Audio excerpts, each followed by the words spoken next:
I still remember that day. I woke up and everything changed forever. On that day, 13-year-old me stumbled into the bathroom, half asleep and completely unprepared for what I was about to see. Or rather, what I wasn't going to see.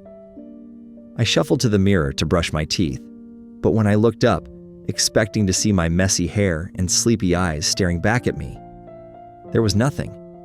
Just the bathroom wall behind where my head should have been. I blinked hard, thinking I was still dreaming. I waved my hand in front of the mirror. I could see my toothbrush floating in midair, but no hand holding it, no arm, no body, nothing. I was completely invisible. My dog, Bruno, was sitting in the doorway, tilting his head and whimpering like he could sense something was wrong, but couldn't figure out what. That's when it hit me. This wasn't a dream. This was real. And somehow, impossibly, I had become invisible. The bathroom door opened and Giovanna, my mom, though I didn't know then that she wasn't really my biological mother, walked in looking for me. "Michele," she called out, her police inspector instincts kicking in as she scanned the empty bathroom. "Where did you go?" I stood there, 3 feet away from her, completely undetected. The woman who had raised me, who could spot a lying criminal from across a room, couldn't see her own son standing right in front of her. That's when the fear melted away and something else took its place. Pure, intoxicating power. I quickly grabbed a piece of paper and wrote, "Already left for school," in my messiest handwriting, placing it where she'd find it. As she picked it up, confused, I realized I was holding the key to a kingdom no 13-year-old should ever possess. For the first time in my life, I could do anything. You have to understand what my life was like before that morning. I was the weird kid, the one who got picked on, who had his lunch money stolen, who got shot with paintball guns while everyone laughed. Ivan and Brando, the school bullies, had made my existence miserable for months. Just the day before, they'd taken my Halloween costume money and humiliated me in front of the entire school. But now I had power they couldn't even imagine. I wrapped myself in clothes and headed to school, my mind racing with possibilities. At school, I slipped into our classroom like a ghost. Ivan's paintball gun, the same one he'd used to torment me, was sitting right there in his bag. I pulled it out silently, aimed at the blackboard next to our teacher's head, and fired. The paint exploded across her lesson notes. Then I dropped the gun right back onto Ivan's desk and stepped back to watch the show. "Ivan Petrov!" Mrs. Alberti shrieked, spinning around with fury written across her face. "What is wrong with you?" Ivan's confused protests only made him look more guilty. I stood inches away from him, watching his face flush red with the same humiliation I'd felt yesterday, and it felt better than Christmas morning. The teacher dragged him out of the classroom while his friend Brando sat there, bewildered and suddenly alone. For the first time in my life, I wasn't the victim. I was the ghost haunting my tormentors. But why stop with Ivan? I followed Brando to his tennis practice that afternoon, watching him try desperately to impress his demanding father. During a crucial match, I grabbed a tennis ball and started rolling it around the court in impossible ways. Brando's concentration shattered.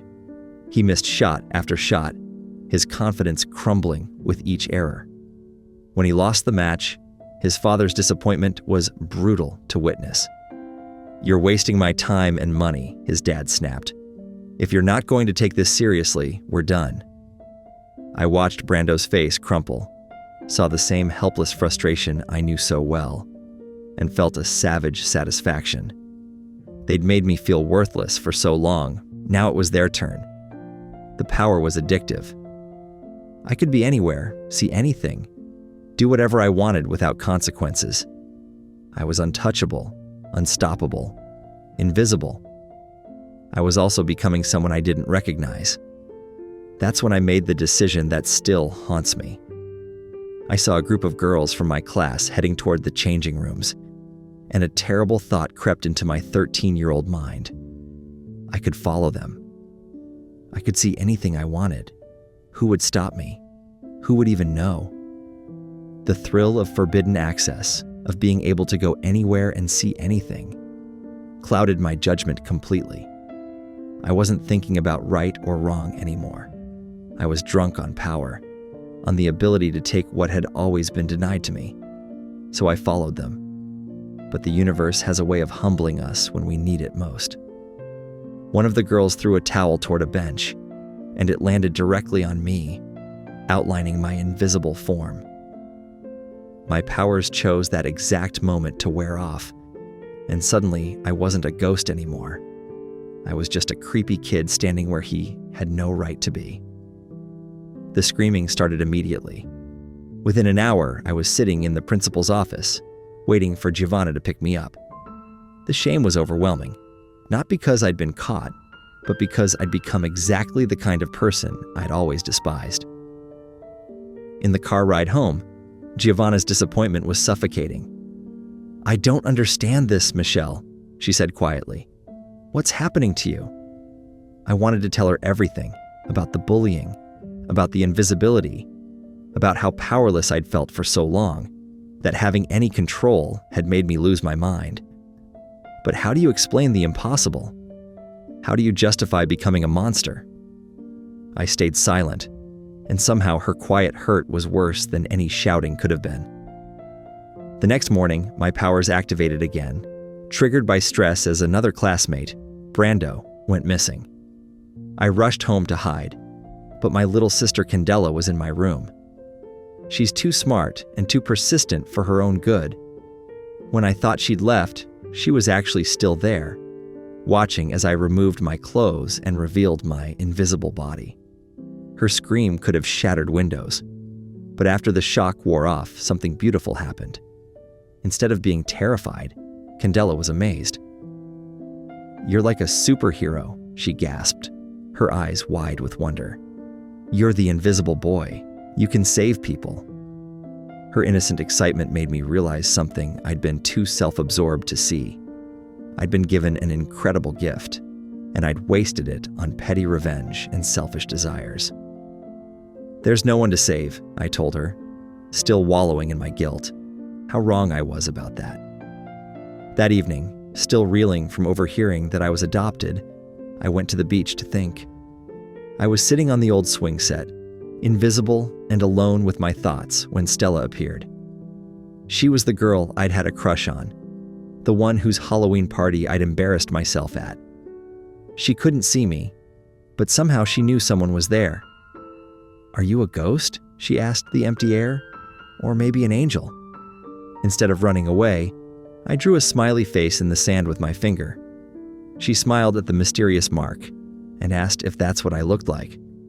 Then she did something that changed my entire perspective on invisibility. She offered to swing with me.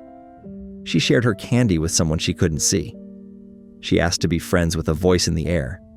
She wasn't afraid of the unknown. She welcomed it with kindness and curiosity. For the first time since gaining my powers, I felt truly seen, even though I was completely invisible. But the universe wasn't finished testing me. The next day, I watched in horror as a masked man kidnapped Stella from her gymnastics practice. I tried to stop him, but what could one confused teenager do against trained adults? As I called the police and watched them take the only person who had shown me genuine kindness, the guilt was crushing. I had incredible abilities, and when it really mattered, when someone I cared about was in danger, I'd been useless. That's when my real father appeared. Not the dead police officer I'd been told about, but a man named Andrej who could read minds and had been watching over me my entire life. He told me a story that sounded like science fiction. Nuclear experiments in Russia, people with special abilities, government camps where they were turned into weapons. My biological mother, Yelena, had the same invisibility powers I'd inherited. She died fighting to give me a normal life with Giovanna, a kind police officer who would raise me as her own son. Suddenly, My powers weren't just a random gift. They were a legacy, a responsibility, and a target. The people who had experimented on my parents had found me. Basili, the school psychologist who'd been visiting after kids went missing, was working with them. They'd been watching, waiting, planning to take me back and complete what they'd started with my family. When I discovered that Basili was actually being controlled by a man named Claw, everything clicked into place. The missing students, Stella's kidnapping, even my adoption, it was all connected to abilities I didn't understand and a war I'd inherited. But this time, I wouldn't be using my powers for revenge or selfish gain. Ivan, my former bully, helped me infiltrate the ship where our friends were being held. Together, we fought through guards and traps, working as a team to save people who couldn't save themselves. I used my invisibility not to spy or steal or hurt, but to protect others. And for the first time since gaining these abilities, using them felt right. In the end, we saved our friends. But I learned that my childhood was officially over. My mother wasn't dead. She was alive, transformed into one of the weapons she'd tried to protect me from. I had a twin sister out there somewhere, still in danger from the same people who'd destroyed our family. Most heartbreaking of all, everyone's memories of our adventure had to be erased. Stella wouldn't remember our connection at the beach. My classmates wouldn't remember being saved. Even Giovanna wouldn't remember the truth about what I could do. Only I would carry the weight of everything that had happened. Now, walking through school hallways where Ivan and Brando still try to intimidate me, I see them differently. Not as enemies to be defeated, but as kids struggling with their own problems. Ivan's ADHD makes it hard for him to control his impulses. Brando's anger comes from his relationship with his demanding father. Understanding their pain doesn't excuse their actions, but it helps me respond with wisdom instead of vengeance. When Stella asks if I want to walk home with her, my heart still races. She doesn't remember our invisible conversations, but something deeper remains. A connection between two people who found each other in the darkness. I thought invisibility would solve all my problems. Instead, it taught me that the real challenge isn't becoming powerful. It's learning what to do with that power.